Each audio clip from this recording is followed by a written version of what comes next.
Most thumbnail designers will tell you to copy what's working, study the outliers, steal the formats, follow the trends. But that's exactly why 99% of creators get lost in the noise while their views stay stuck. I've generated over 200 million views doing exactly the opposite. 3 channels hit 1 million views on their very first video using the thumbnail that broke every conventional rule. Hi, I'm Mustafa, and in the next 9 minutes, I'm going to show you the 5 biggest mistakes that are killing your thumbnails and the exact system I use to make them impossible to skip. Starting with mistake number 1, boring titles kill great thumbnails. This is more of a packaging mistake that most people completely ignore. You can have the most beautiful thumbnail in the world, but without a great title, your thumbnail is guaranteed to fail. You see, the title's job is simple. Provide clarity about your video while creating enough curiosity to make people click. Most creators fail at the first part, clarity. They beat around the bush, add fluff, and never clearly state what the video is about. Look at Mr. Beast, for example. Lose 100 pounds and win $250,000. Clear what it's about, but also creates massive curiosity. Compare that to a generic title like Amazing Weight Loss Journey. Boring, vague, and gives me a zero reason to click. But clarity is just the first layer. You need to generate curiosity at a high level because you're not alone on the YouTube homepage. You're competing against hundreds, if not thousands of videos. Take this example. I survived the most overkill toys. Now, what if the title is, I bought the best toys in the world instead? Would you really click on that? The first one exaggerates what you can expect. It's not just toys, it's the most overkill toys. It's not just using them, it's surviving them. That contrast creates curiosity. Your title sets up the expectation. Your thumbnail needs to amplify that expectation. And that leads us directly to mistake number 2, title and thumbnail mismatch. Here's what happens. Creators assume viewers already know what's going on in their video. So the title says one thing and the thumbnail shows something completely different. I just signed in a client named Paul, super nice guy, who came to me and he was frustrated because his thumbnails weren't working. His title was This Dog Killed 31 Men. And the thumbnail itself showed this random electrical component. When I asked about him, he said, well, it's a large dog and I thought people would be curious enough to click because it's, used in chips and blah, blah, blah. Here's the problem. It wasn't creating curiosity. It was creating confusion. When your title and thumbnail don't correlate, viewers get confused. And confusion makes them scroll past and watch something else entirely. I call this the 1-2 punch strategy. The title is your first punch and it sets the expectation and creates curiosity. The thumbnail is your second punch. It amplifies that curiosity and seals the click. The best example I have is a Cypher HD video. How Mexican cartels launder $70 million a day. With a thumbnail that says, this is not a laundromat. The title creates curiosity about money laundering. Then the thumbnail adds to that or creates curiosity by contradicting what you expect a laundromat to be. That is called cognitive dissonance, and it is irresistible. But even if your title and thumbnail work together perfectly, you can still kill your video with mistake number 3. Too many ideas in one thumbnail. Viewers have less than 4 seconds to understand your title, process your thumbnail, and decide whether they want to click. If your thumbnail has no clear idea because you're cramming far too many ideas in it, then viewers get confused. Ryan Trahan is the master of this rule. Every single thumbnail he creates has exactly 4 elements or fewer. 1, 2, 3, and 4.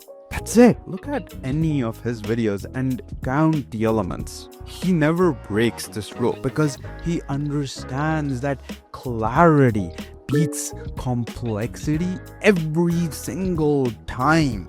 The key is to use 3 or 4 elements maximum. If you have 5 or more elements, your thumbnails gets confusing. Another trap is stuffing your thumbnail with unnecessary text. YouTube is a video platform. People go there to watch, not read. So show pictures instead of text. If you're adding any text in a thumbnail, the text should enhance your thumbnail, not replace the visual storytelling. The key is to having one dominant focal point. Make sure viewers' eyes know exactly where to go. Use that contrast to make important elements pop out. Mistake number 4. No pattern interrupt.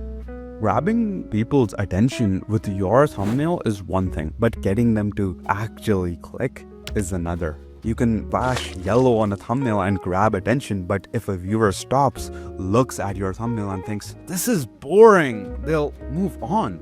This is where my pattern interrupt system comes in. You need to do something unconventional, something that is so freaking unexpected that people feel compelled to click. Let me show you exactly how this works with our viral "This is not a dog" thumbnail that got 1.8 million views. Most designers would have created a typical dog transformation thumbnail. Before and after, maybe some arrows, very conventional. Instead, we showed a clear picture of a dog and contradicted it with text. This is not a dog. This creates massive cognitive dissonance, that uncomfortable feeling in your brain when two things don't really match up. Your brain sees a dog, but when he reads the text, it's "This is not a dog." That is exactly what forces them to click. There are really many ways to create pattern interrupts. You can use contrast, you can use contradictions, you can use unexpected elements, or break visual conventions entirely. Here's another example. Is this how Europe stole basketball? Instead of using the typical sports format that everybody expected, we grew inspiration from movie posters. When viewers scroll through YouTube, they see the sports thumbnails over and over. But this one made them look twice because it was completely different from anything in that niche. The concept leveraged drama by pulling the NBA logo in a cage, suggesting the league was being imprisoned by Europe's rise.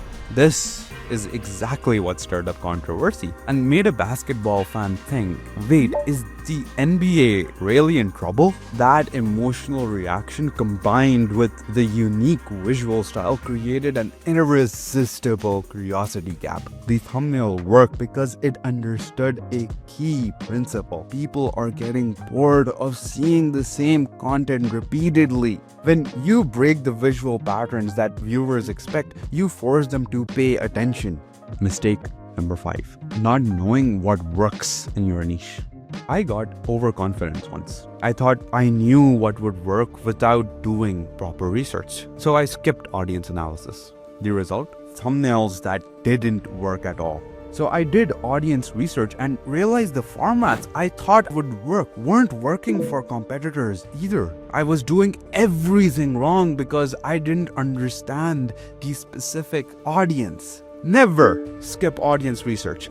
Most creators think ideation is just coming up with ideas, but it's actually about creating briefs packed with data. First, I construct an audience profile in Google Sheet. I analyze exactly what my target audience want, their fears, desires, what they think about, what content they watch. This isn't guesswork, it's systematic research. Then I use 4 main research categories. 1. Competition analysis, using tools like 1 of 10 to find outliers. Broader niche research to discover what works in adjacent niches. Different platform analysis to see trending concepts on TikTok or Reddit. And external inspiration from completely different industries. I compile successful video titles and view counts from competitors. Then look for patterns. What works consistently, what's trending up or down. I create graphs to visualize performance over time to determine if an idea is evergreen or just a temporary trend.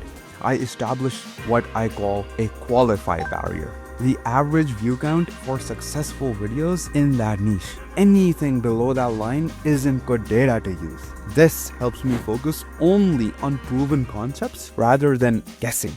This systematic approach transformed my results. After implementing proper research, I got my clients consistent results, including a video that did 120,000 views that converted him from struggling to successful. These mistakes are killing millions of views every single day. But now you know exactly what to look for and how to fix them, so your thumbnails become impossible to skip. If you're looking to get thumbnails that actually convert viewers into subscribers and revenue, book a free collaboration call with me at thethumbnailcrimes.com. The link, it's in the description.